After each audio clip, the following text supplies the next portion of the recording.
Adrian Dunn, a name forever etched in the annals of a haunting narrative, and Rakim Tariq Charles, a young soul brimming with dreams and aspirations, converge on that ill-fated day of July 16, 2012.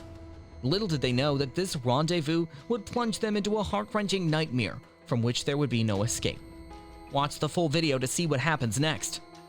Welcome to Daily Crime, where we explore the fascinating realm of crime and mystery. Join us on a thrilling journey as we delve into complex puzzles and uncover the secrets of the human psyche. Subscribe now to be part of the action. Dunn and Charles had orchestrated their clandestine meeting at a desolate and secluded corner of a dimly lit street. Drawn together by the allure of a drug deal, they anticipated a transaction that would transpire smoothly. Alas, the script of their encounter deviated drastically from their expectations, unfolding into a tragic tableau that shattered any hope of a peaceful resolution. In the chaos that ensued, the echoes of gunshots reverberated, forever silencing Charles and forever altering the lives of all those involved. Within the courtroom, the theatrical saga of Adrian Dunn's life played out, with the prosecution seizing the stage to unveil the true nature of the accused. They meticulously painted a portrait of a man whose criminal history bore witness to his familiarity with firearms, his past convictions leaving an indelible mark on his path. Furthermore, they argued that Dunn's apparent lack of remorse cast a damning shadow on his character, amplifying the gravity of his actions. In a poignant and profoundly moving moment, prosecutor Jason Goss reached out to clasp the trembling hand of Charles's anguished mother. With fervent sincerity, he implored the jury to deliver a life sentence, a plea that resonated with the pain and anguish of a grieving mother whose heart had been shattered irreparably. Yet in the realm of justice, conflicting narratives and divergent paths to redemption often clash. Dunn's defense attorney, assuming the role of the hopeful protagonist, emerged to present an alternative perspective. He painted a picture of a future in which Dunn, given a reduced sentence of 35 to 40 years, could embark upon a journey of transformation. Casting aside the shadows of his past, Dunn had the potential to rise as a phoenix from the ashes, eventually becoming a beacon of positivity and a valuable asset to the community. It was a narrative of redemption, fueled by the belief that even those marred by a dark past could be reborn under the stern gaze of justice. However, the judge, in their wisdom and solemn duty, swayed by the gravity of the crime committed, ruled in favor of a life sentence, thus sealing Dunn's fate within the cold confines of incarceration. As the hours ticked by, tension gripped the courtroom like an invisible vice, the air thick with anticipation as the jury deliberated. Adrian Dunn, a portrait of stoic detachment, exhibited a chilling absence of remorse, seemingly convinced that his actions bore no weight upon his conscience. But the moment the sentence reverberated through the hollowed walls of the courtroom, the veneer of composure shattered into a million pieces. Like a tempest unleashed, Dunn's pent-up fury erupted, spewing forth a torrent of obscenities and curses aimed to the judge and all who bore witness to his condemnation. Chaos ensued, and the Bexar County Sheriff's deputies, summoned to restore order, were forced to grapple with Dunn's resistance, a visceral display of his refusal to accept the reality of his confinement. In the aftermath of this climactic struggle, the echoes of Dunn's outburst gradually faded into the background, replaced by the haunting silence that accompanies the end of a tragic chapter. Adrian Dunn's tale stands as a poignant reminder, an indelible mark upon the pages of history that choices carry weight, and the consequences of our actions can reverberate far beyond our immediate comprehension. It serves as a somber testament to the fragility of life, a stark reminder that a single moment, an ill-fated decision, can set in motion a chain of events that forever alters the lives of those entwined in its grasp. As the courtroom empties and the shadows lengthen, the lingering specter of Adrian Dunn's story remains, a haunting reminder of both the depths of human darkness and the flickering hope that endures even in the face of profound despair. Now let's shift our focus to another horrifying case and a crazy courtroom reaction. The bruises, some of the bruises were in the shape of a belt buckle. Man, I ain't gonna let you, man. I ain't gonna let you sit here and say no crazy shit about me, man. No, man, because he's saying shit he don't even know, man. Once upon a time in Kent County, Michigan, a chilling case of child abuse and murder unfolded, leaving a community in shock and a family shattered. At the center of this tragic tale was Ellis Nelson Ortiz Nieves, a man entrusted with the care of several children, including a bright-eyed 4-year-old boy named Giovanni Mejias. Little did anyone know that Giovanni's fate would be sealed by a horrifying act of violence that would send shockwaves through the entire county.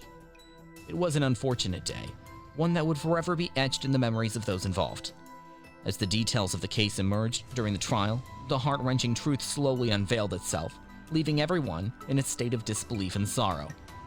Ortiz Nieves stood accused of inflicting fatal blows upon young Giovanni, who had been left in his care. When authorities rushed to the scene, the frantic scene that greeted them painted a picture of unimaginable horror. They found the innocent child lying on the kitchen floor, his life slipping away before their eyes.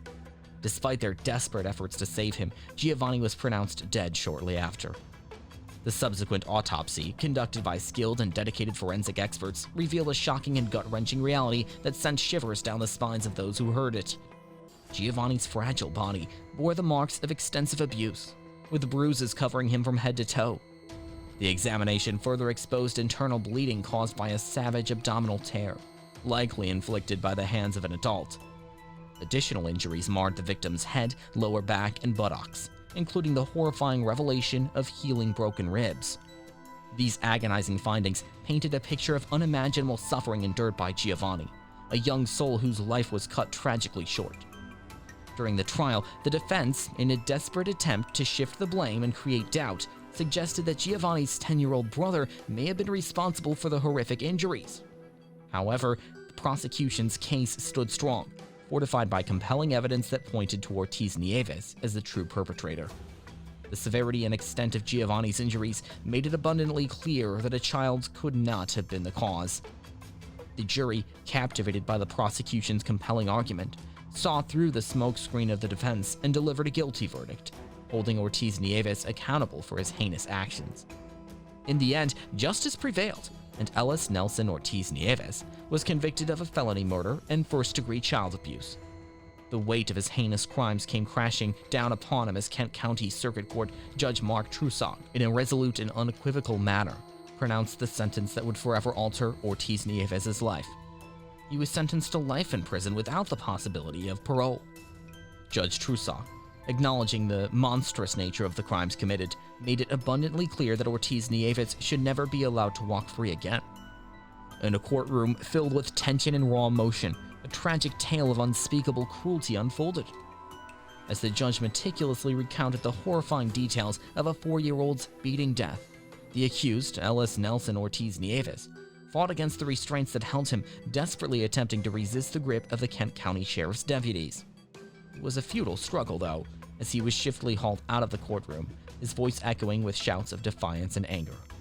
Meanwhile, in the gallery, a mixture of curses and tears filled the air, illustrating the depth of sorrow and outrage gripping those present.